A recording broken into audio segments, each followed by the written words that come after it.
The world is full of evil people. Full of them. I mean, you never know when it could be your very last walk to the subway. But at least you just hope that whoever hurts you gets caught, right? Welcome back, my spooky story lovers. It's me, Kennedy, and today I am joined by the incredible James. Incredible? Thank you very much. Now, let's talk about some incredibly scary people. You're right, you're right. I know you guys are dying to know the scariest people in the world that are still in hiding, so let's get started. Starting us off at number 10, Joseph Kony. In case you blocked out the fever dream that was Kony 2012, let me give you a bit of a refresher on the evil and cruel man known as Joseph Kony. Kony is a super evil who formed a Christian fundamentalist group called the Lord's Resistance Army, or LRA. The group initially aimed to overthrow the government, but didn't stop there. Soon Kony became notorious throughout all of Africa as a destructive warlord and is documented having kidnapped 60,000 minors and forcing them into either becoming soldiers for his group or becoming slaves in other unspeakable ways. Kony claimed to be doing all of his crimes in the name of God and insisted he was not a terrorist but a freedom fighter. And of course that was definitely not the case. Since 2006, the LRA allegedly no longer operates in Uganda and is believed to be somewhere in the South Sudan, but no one knows for sure. And as for Kony, well, the monster is still out there hiding from authorities, but let's just hope that he is found soon. So before we continue with the list, I just wanted to let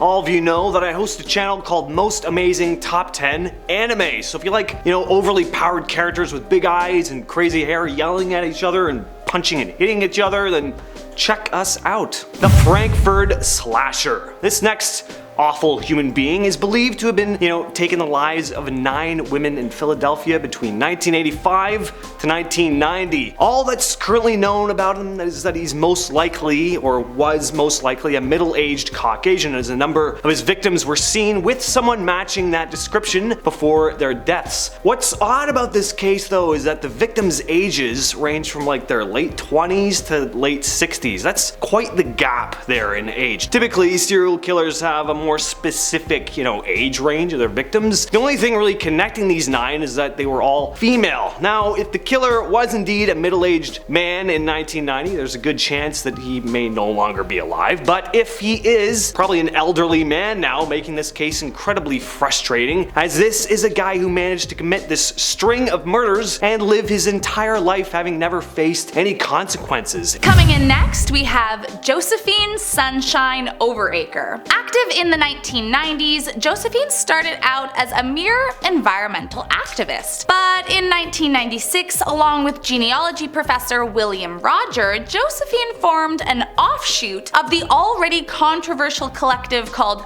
Earth Liberation Front, and she called hers the Family. The activist turned eco-terrorist group committed a string of bombings and arson between 1996 to 2001. And although no one was killed in the attacks, they managed to rack up $48 million in damages in the name of revenge for Mother Earth. And listen, can I just say that if you are fighting to treat the Earth better, maybe setting buildings on fire and blowing them up, which in turn creates a huge negative impact on the environment, might not be the best way to go. But either way, Overtaker has managed to evade arrest and stay in hiding since her 2003 disappearance. She is the only member of the family that remains on the loose, and although it's not certain, authorities believe she is among an anti-government group in Spain, or at least somewhere in Europe. So let's get away from killers for a moment and talk about Victor Figueroa. So there's a soccer player with the same name. I'm not talking about him. I'm talking about an escaped convict, the only known prisoner to have escaped New York State Prison and never get caught. In February of 1996, Victor was supposed to be on his way to the mess hall, but they found he was nowhere to be found. Prison guards searched everywhere, only to find a set of footprints leading to an abandoned mine shaft. The conditions of said mine shaft making it really dangerous to continue their search. Now, what's so strange about this, case is that Victor wasn't serving a very long sentence, only like 4 years at most. But he had a phone call with his sister a few days before he went missing, saying that one of the prison guards was giving him a really hard time. It's been speculated that he might have died falling into the abandoned mine mine shaft, but who knows, he could have survived and is still out there. There's also the possibility that said guard had something to do with his possible death, which I definitely hope isn't the case. Anyway, he's not as evil as other ones on this list, but this is still a very strange case. Next up, the Freeway Phantom. The scariest thing about this convict is that no one actually knows who it is. An unidentified killer from Washington back in 1971, this monster abducted 6 young girls over the span of about a year. The Freeway Phantom was known to be a sicko and would tie up and strangle his victims before doing unspeakable things to their bodies, and then finally would dump them along the highway to be found. What was particularly odd about this killer was that he kept the victims' clothes on, or at least redressed them, except for their shoes. They never had their shoes on when they were found. That was until his second to last victim, when a fully dressed girl, shoes and all, was found with a note that read, "This is tantamount to my insensitivity to people, especially women. I will admit the others when you catch me, if you can." Signed, the Freeway Phantom. Over the years, they did have a few suspects, but they never managed to convict anyone for the gruesome acts, and this monster remains out there, hiding with a $150,000 price on their head. Alright, next on the list is Glenn Stark Chambers. We got another escaped convict on the list, only this guy is lower on the list than Victor because he's much scarier. You know, he wasn't in prison for drug charges, he was in for murder, and he was serving a, full life sentence. But after years of relatively good behavior, he was allowed and given permission to work in the prison building furniture,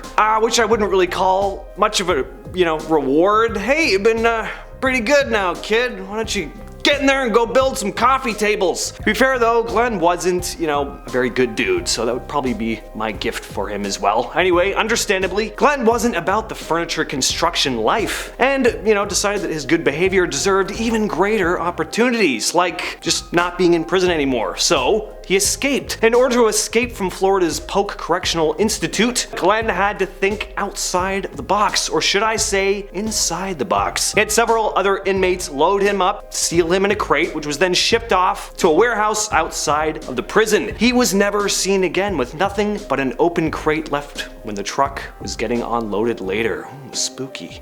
Coming in next, we have Bradford Bishop. Once a former Foreign Services officer for the United States, Bishop's whole life took a turn when he killed his entire family. The fateful day was March 1st, 1976, and after not receiving the promotion he had been anticipating, Bishop told his secretary he wasn't feeling well and left the office early that day. On his way home, police believe he stopped at the bank and withdrew several $100s before stopping by the hardware store to buy a pitchfork, shovel, and a can of gasoline, among a few other strange items. He returned home around 8 p.m. and from there released terror on his wife first, followed by his mother, and finally his 3 sons. He then allegedly drove their bodies to a wooded swamp roughly 300 miles away and set them ablaze before disappearing forever. Over the years, there have been many alleged sightings, but authorities have yet to be able to capture him. He continues to be high on the list of FBI fugitives, but no one knows for sure just where he's hiding.